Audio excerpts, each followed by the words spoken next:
네, 어제 보고 오늘 또 보고 너무 반갑습니다. 자, 우리가 6월의 키워드는 내 마음 그리스도의 집이었습니다. 우리가 아직 책 포럼을 다 못했지요. 우리가 어제까지 벽장 우리가 이 부분을 나누었는데, 여러분, 그러니까 예수 그리스도가 내 인생의 주인 되신다라고 하는 이 말은 절대로 간단한 말이 아닙니다. 내 마음의 서재와 주방과 거실과 작업실과 오락실, 침실, 벽장까지 이 모든 방들을 주님 앞에 명의 이전을 해드리는 것이 주인 삼는다라는 말이에요. 그러니까 그냥 단순하게 우리가 믿는다, 영접한다 이런 정도가 아니라는 것입니다. 그래서 우리가 복음에 집중한다라고 했을 때는 단순히 여러분 어떠한 행위만을 가지고 하는 것이 아니라 우리가 이러한 요소들을 한번 다 점검을 해봐야 되고 이러한 것들을 다 가지고 하는 것입니다. 지금 나의 서재에는 무엇으로 가득 채워져 있는가? 나의 주방에서는 어떤 음식들을 만들어내는가? 내 욕구 충족이냐? 하나님의 필요냐?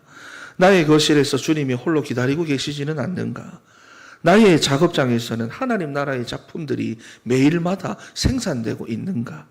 내가 혼자 있을 때 나는 나의 기쁨을 위해서 무엇을 하느냐? 여러분, 이런 질문들을 가지고 우리가 집중을 해도 구체적으로 하면서 바르게 해야 되고, 그래서 생명수의 강이 우리의 발목에 차오르고 무릎에 차오르고 허리까지 차오르다가 마침내 나를 완전히 덮어버릴 때까지 우리가 이러한 질문들을 가지고 단순 반복 지속해야 한다는 것입니다. 여러분, 그래야 실제적인 치유와 회복을 우리가 경험하게 되고 언약의 성취를 확인하게 되는 거예요.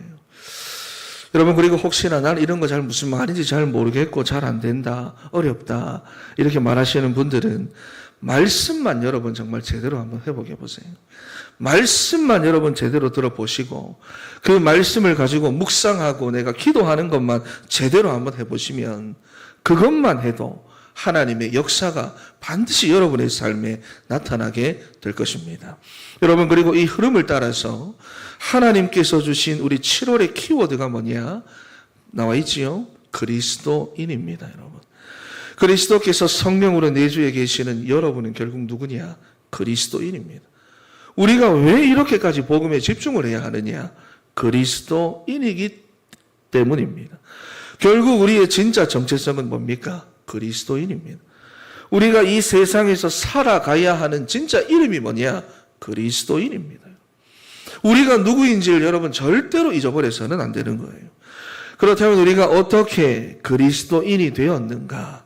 우리가 오늘 이 본문을 통해서 한번 살펴보도록 하겠습니다. 첫 번째로 참 빛 되신 그리스도입니다. 우리가 본문 말씀을 다시 한번 9절에서부터 11절 말씀까지 다시 한번 읽어보겠습니다. 시작. 참 빛 곧 세상에 와서 각 사람에게 비추는 빛이 있었나니 그가 세상에 계셨으며 세상은 그로 말미암아 지은 바 되었으되 세상이 그를 알지 못하였고 자기 땅에 오매 자기 백성이 영접하지 아니하였으나. 아멘. 여기 보니까 예수 그리스도를 참 빛이다, 참 빛이다 이렇게 표현을 하는데, 여기 나오는 이 참이라고 하는 말이 헬라어로 알레디논이라는 말입니다. 그러니까 실제적인, 순수한, 완전한 이런 의미를 가지고 있는 말이에요. 그러니까 예수 그리스도는 허상이 아니죠. 실체가 있으신 실제적인 분이시고 순수한 복음이고 완전하신 분이다, 이런 말입니다. 여러분, 그렇다면 이 참의 반대말이 무엇일까요? 어두움, 거짓, 참이니까 거짓 이게 아니라 불완전하다, 공허하다, 실체가 없다, 비어있다. 다시 말해서 창세기 1장 2절을 말하는 것입니다. 이러한 현장 속에 혼돈하고 공허하고 흑암 가운데 있는 이러한 현장 속에 그곳을 가득 채우는 참 빛으로 이 땅에 오셨다는 것입니다. 여러분, 그런 이 참이라는 말의 반대말이요, 이 시기에 우리가 살고 있는 현장의 모습, 세상의 모습이고 하나님을 떠난 우리 인간의 모습이라는 것입니다. 그게 창세기 1장 2절입니다. 그러니까 우리가 살아가는 세상과 우리의 인생이 불완전하고 공허하며 참 행복이 없는 이유가 무엇이냐? 참빛 대신 복음이 없어 그런 것이고, 그렇기 때문에 복음만 필요한 현장이라는 거예요. 그래서 참빛이 세상에 왔다라고 할 때 여기 세상이라는 단어가 창세기 3장 사건 이후부터 주님이 다시 오시는 재림의 날까지의 타락한 창조 세계를 뜻하는 것입니다. 여러분, 그런데 그러한 세상과 우리 인생 가운데 오늘 본 구절 말씀, 참빛 곧 세상에 와서 각 사람에게 비추는 빛이 있었나니, 우리가 이 구절을 보면 한 가지 알 수 있는 것이 있습니다. 그리스도의 빛은 모든 사람들에게 비춘다는 것입니다. 그렇지요. 저 하늘에 빛나는 여러분 태양빛이 어른이나 아이나 또 착한 사람이나 나쁜 사람이나 구분 없이 비추듯이 그리스도의 빛이 각 사람들에게 증거되고 있고 구원의 문이 모든 사람들에게 열려 있다 하는 것입니다. 여러분, 그런데 중요한 것은 바로 10절 말씀입니다. 그가 세상에 계셨으며 세상은 그로 말미암아 지은 바 되었으니 세상이 그를 알지 못하였고, 여러분, 분명히 복음이 없어가지고 망했고 복음 그 한 가지가 절실하게 필요한데도 불구하고 본문은 뭐라고 말합니까? 우리가 그를 알지 못하였다. 그리스도가 우리의 인생 가운데 절실하게 필요한데도 불구하고 우리가 그를 알지 못하였다. 5절 말씀에도 보시면은 빛이 어두움에 비치는데도 어둠이 깨닫지 못하더라. 필요한데도 말입니다. 여러분, 이유가 무엇입니까? 이유가 우리 인간 속에 있는 죄가 예수 그리스도를 거절하는 것입니다. 거절하는 거예요. 우리 안에 있는 죄가 거절하는 것입니다. 이사야 59장 1절과 2절 말씀에 오직 너희 죄악이 너희와 하나님 사이를 갈라놓았고 너희 죄가 그의 얼굴을 가리었다 그랬습니다. 여러분, 그래서 우리 인간은 본질적으로 예수 그리스도를 환영하지 않습니다. 환영하지 않습니다. 두 손 들고 경배하고 환영하며 영접하고 모셔야 할 예수님을 오히려 핍박하고 저주하고 조롱하면서 여러분, 가장 저주스럽고 수치스러운 십자가 형틀에 매달아서 우리는 예수님을 죽여버렸습니다. 여러분, 인간이 가진 죄의 성격 그대로 해버린 겁니다. 그리고는 자기의 유익대로, 자기의 이익대로. 여러분, 대표적으로 마가복음 5장 말씀을 보시면은 예수님이 거라사 지방으로 가셔가지고 군대 귀신 들린 사람 만나잖아요. 이 사람이 여러분 이 지역에서는 유명한 사람입니다. 골치 덩어리입니다. 여러분, 사람이 통제가 안 되니까 쇠사슬로 묶어놨는데도 불구하고 막 사고치고 다니고 고성방가를 하니까 그 지역에 함께 살고 있는 사람들이 너무 힘들잖아요. 어렵잖아요. 그런데 예수님이 그 지역에 가시니까 그 귀신이 예수님을 보고는 벌벌 떠는 겁니다. 그러면서 한다는 말이 우리가 저 돼지떼에 들어가면 안 되겠습니까? 그래서 예수님이 들어가라 하시니까 여러분, 귀신은 우리 인생을 가지고 죽음으로 끌고 간다. 히브리서 2장에서 말씀하시잖아요. 돼지떼가 바다에 뛰어들어가서 다 죽어버렸습니다. 여러분, 그러니까 사람들이 군대 귀신 들린 사람이 치유된 것을 보고는 하나도 기뻐하지 않고 돼지가 죽어가지고 자기들한테 손해가 됐다면서 예수님 보고 떠나라고 말하는 거예요. 저희가 예수께 그 지경에서 떠나시기를 간구하더라. 여러분은 어떻습니까? 여러분은 어떻습니까?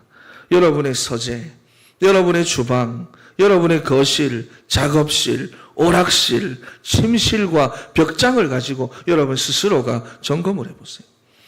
여러분도 여러분의 유익과 이익을 따라서 예수님을 거절하고 있지는 않은지, 내가 하고 싶은 것 때문에 복음을 거절하고 거부하고 있지는 않은지, 집중의 시간을 내가 거부하고 있지는 않은지. 여러분, 혹시나 그렇다면은 여러분의 상황과 상황 때문이 아닙니다. 조건 때문이 아닙니다.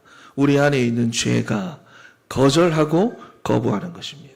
여러분, 그래서 11절 말씀에 자기 땅에 오매 자기 백성이 영접지 아니하였으나, 천지를 창조하신 창조주 하나님께서 자기 땅에 오셨는데도 불구하고 사람들이 여러분 집주인을 못 알아봅니다.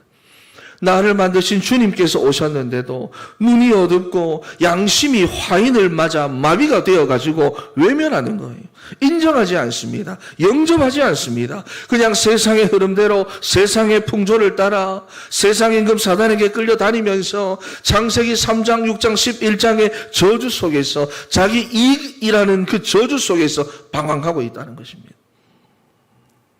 여러분, 그런데도 예수님께서 이 땅에 오셔서 우리를 대신하여 십자가에서 죽으시고 우리 각 사람에게 참 생명의 빛을 비춰주심으로 이렇게 우리를 의인으로 구원받은 하나님의 자녀로 그리고 그리스도인으로 우리를 새롭게 해주셨어요. 여러분, 그래서 우리가 그리스도인이 되었다라고 할 때에 이러한 과정들이 있었고 이러한 영적인 상태들이 있었고 과거가 있었다는 것을 여러분들은 기억해야 됩니다. 우리 안에 있던 죄가 복음을 거절하고 거부하고 밀어낼 때가 내게도 있었다. 그리고 지금도 되고 있다라는 것입니다. 여러분, 그런데 하나님의 은혜로 우리는 지금 이렇게 그리스도인이 되어 하나님 앞에 예배드리고 있습니다. 그러니 이제는 우리가 여러분 세상 임금 노릇하고 있는 사단의 흐름을 따라가지 않고 세상 흐름 따라가지 않고 참 행복의 근원이 되시고 생명수 강의 근원이 되시는 그리스도께 우리는 더욱더 집중해야 되는 줄로 믿습니다. 할렐루야, 할렐루야. 여러분, 그래서 두 번째로 영접과 권세입니다. 12절 말씀 읽어보겠습니다. 시작. 영접하는 자 곧 그 이름이 믿는 자들에게는 하나님의 자녀가 되는 권세를 주셨으니 아멘. 아멘. 여러분, 하나님을 떠나 방황하는 우리 인생에게 주시는 최고 소망의 말씀이 요한복음 1장 12절입니다. 복음을 거부하고 복음을 거절하고 복음을 밀어내던 우리에게 소망이 있다는 거예요. 방법이 있다는 것입니다. 여러분, 그것이 무엇입니까?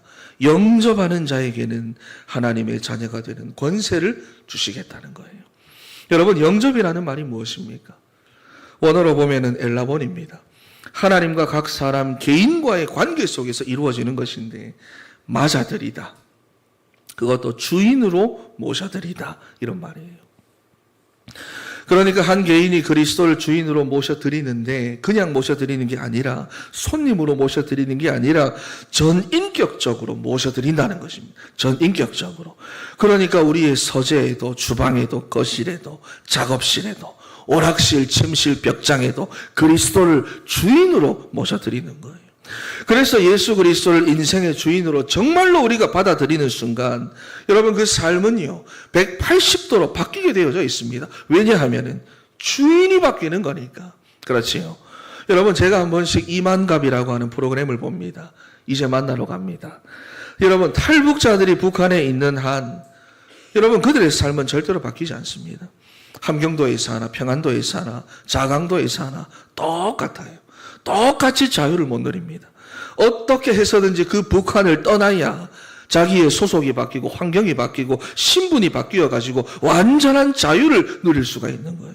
여러분, 마찬가지로 우리가 사단의 권세와 사주팔자 운명에 잡혀가지고는 절대로 우리는 자유한 삶을 살 수가 없습니다. 그걸 바꿔야 돼요. 소속도, 환경도, 신분도 바꿔야 하는데 그 바꾸는 방법이 뭐냐? 주인을 바꾸는 것입니다. 그것이 바로 영접이에요. 여러분, 요한복음 4장에 보면 수가성 여인이 나오잖아요. 이 남자를 만나면 내 인생이 달라질까? 이번에 저 남자를 만나보면 내 인생이 달라질까? 내가 이번에는 저 사람하고 결혼하면 이번에는 내가 호강하고 살 수 있을까? 그렇게 해서 남자를 5번이나 바꿔봐도 자기 인생의 그 공허함과 갈급함이 안 채워지는 겁니다. 그런데 어느 날 예수 그리스도를 만나고 그분의 말씀을 듣고 그분을 모셔드리는 순간 그 여인의 삶이 180도로 바뀐 거예요. 여러분, 무엇을 바꿔야 우리의 인생이 달라질까요? 집 평수를 바꿔야 합니까? 집 주소를 바꿔야 합니까? 직업을 바꿔야 합니까? 하고 있던 일을 바꿔야 합니까? 여러분, 도대체 무엇을 바꿔야지 세상의 흐름대로 세상의 풍조를 따라 세상의 임금 사단에게 끌려다니는 우리의 삶이 달라질까요? 내 마음대로 되지 않는 내 인생을 바라보면서 힘들어하는 그 인생이 뭘 바꿔야 달라질까요? 여러분, 뭘 바꿔야 우리 인생의 그 공허함과 갈급함이 사라지고 우리 안에서부터 충만함을 우리가 누릴 수가 있을까요? 여러분, 주인을 바꿔야 됩니다. 다른 게 아니라 주인을 바꿔야 우리의 소속도, 환경도, 신분도 바뀌고 인생의 방황도 끝이 나는 것입니다. 여러분, 그런데 13절 말씀 우리 한번 읽어보도록 하겠습니다. 13절 시작. 이는 혈통으로나 육정으로나 사람의 뜻으로 나지 아니하고 오직 하나님께로부터 난 자들이니라. 아멘. 아멘. 여러분, 우리가 예수 믿는 가정에서 태어났다고 해서 무조건 하나님의 자녀가 되는 게 아니라는 거예요. 유대인으로 태어났다고 해서 무조건 구원받는 것이 아니라는 겁니다. 그러니까 영접은 혈통이나 육정이나 사람의 의지나 우리 인간 스스로가 어떻게 해야지만 되는 게 아니라 전적인 하나님의 은혜고 하나님의 선물이라는 것을 본문은 말씀하고 있습니다. 에베소서 2장 8절에서부터 9절 말씀에 너희는 그 은혜에 의하여 믿음으로 말미암아 구원받았으니 이것은 너희에게서 난 것이 아니요 하나님의 선물이라. 행위에서 난 것이 아니니 이는 누구든지 자랑하지 못하게 하려 함이라 그랬어요. 여러분, 참빛 되신 그리스도가 모든 사람에게 증거되어도 사람들이 다 깨달을 수 있는 것이 아니라 그랬습니다. 우리가 예수 그리스도를 영접하고 하나님의 자녀가 되어 그리스도인이 되었다는 것은 하나님의 전적인 은혜고 하나님의 선물입니다. 여러분, 구원의 축복 속에 내가 있다. 내가 그리스도인이 되었다라는 이 사실에 여러분들은 감사하시기를 바랍니다. 할렐루야. 원망, 불평, 염려, 근심은 여러분의 삶에서 이제는 지워버리시기 바랍니다. 버리시기 바랍니다. 우리가 어제도 봤지만 웨슬레 목사님은 만 입이 내게 있으면 내 입이 만 개가 있어도 그 모든 입 다 가지고 나를 구원하신 하나님의 은총을 찬송하겠다 그랬어요. 우리는 그 하나뿐인 입을 가지고 원망하고 불평하고 불신앙합니다. 여러분에게 베풀어 주신 그 구원의 축복, 구원의 은혜에 감사하는 우리 사랑하는 진천의 성도 다 되시기를 바랍니다. 할렐루야. 새벽이 되면 아멘 소리가 너무 적은 것 같아요. 할렐루야. 감사합니다. 여러분, 그리고 하나님의 자녀가 되었다, 내가 그리스도인이 되었다라는 말은 여러분들에게 권세가 주어졌다라는 것입니다. 여러분, 그리고 권세가 주어졌다는 것은 가지고 있으라는 말이 아니지요. 쓰라는 말입니다. 쓰라고 주는 거예요. 이유가 무엇입니까? 창세기 3장에서부터 우리 인간을 타락시킨 사단이라고 하는 영적인 존재가 재림의 날까지 활동하고 있기 때문입니다. 그래서 흑암의 세력과 싸워 이길 수 있는 권세를 하나님이 우리에게 주신 거예요. 그래서 주시는 겁니다. 누가복음 10장 19절 말씀에 내가 너희에게 뱀과 전갈을 밟으며 모든 원수의 능력을 제어할 권능을 주었으니 너희를 해칠 자가 결코 없으리라. 여러분, 그렇지요?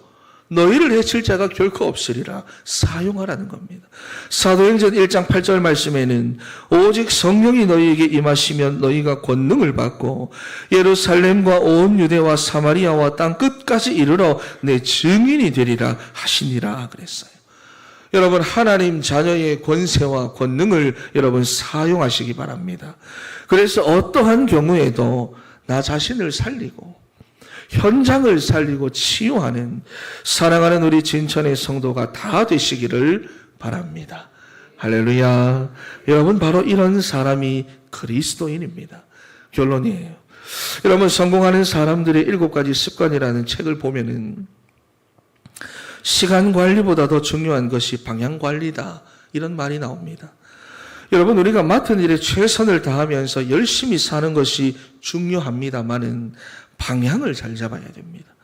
여러분, 달리기 선수가 아무리 열심히 달려도 트랙을 벗어나면 안 되듯이 우리 인생이 하나님이라는 그 트랙을 벗어나면 안 돼요. 하나님 떠나면 우리는 안 됩니다, 여러분. 특히나 우리는 그리스도인입니다. 불신자들하고는 다르다 그 말이에요. 다른 것에 집착하며 살지 않아도 먼저 그의 나라와 그의 의를 구하면 모든 것을 더하여 주시겠다는 약속이 되어져 있습니다. 생명의 성령의 강이 삶의 각초로 흘러들어가서 치유하고 회복시켜 주겠다 약속이 되어져 있습니다. 여러분, 트랙을 벗어나지 마세요. 그리스도께 집중하시기를 바랍니다. 일상이 여러분 너무 바쁘기 때문에 시간대로 하지 마시고 루틴을 만드시기 바랍니다. 다니엘처럼 너무 바쁘기 때문에 루틴을 만드는 거예요. 짜투리 시간에 여러분 틈틈이 하려고 하면 집중이 안 됩니다. 그리고 체질이 될 때까지 여러분 단순 반복 지속하시기 바랍니다. 그래서 그리스도인의 신분과 권세를 여러분 마음껏 사용하며 누리는 우리 사랑하는 진천의 성도 다 되시기를 주 예수 그리스도의 이름으로 축원합니다. 한 번만 더 묻겠습니다. 7월의 키워드가 무엇입니까? 무엇입니까? 그리스도인으로 승리하는 7월 한 달 되시기를 바랍니다.